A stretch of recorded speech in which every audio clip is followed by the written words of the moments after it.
మొట్టమొదటి సమావేశం హైదరాబాద్ లో మా ఇంట్లో జరిగింది.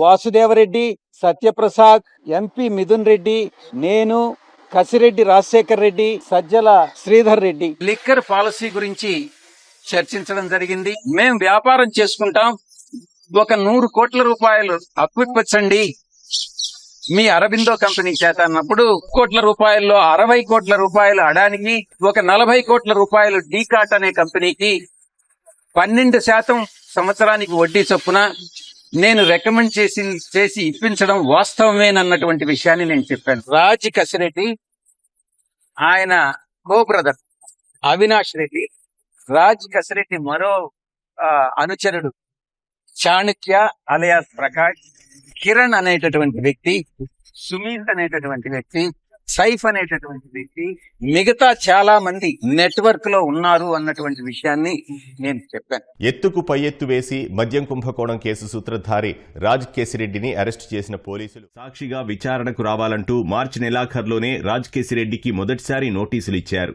అంతకుముందే పరారైన ఆయన మరో 4 సార్లు నోటీసులు ఇచ్చినా సిట్ ముందుకు రాలేదు. ఈ నేపథ్యంలో సిట్ ఆయన కదలికలపై నిఘా పెట్టింది.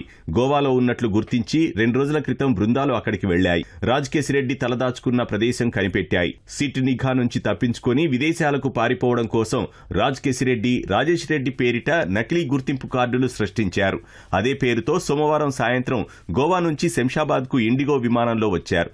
సిట్ విచారణకు హాజరయ్యేందుకు వచ్చినట్లుగా అందరినీ నమ్మించి తొలుత చెన్నైకు, అక్కడి నుంచి విదేశాలకు పారిపోవాలని ప్రణాళిక వేసుకున్నారు.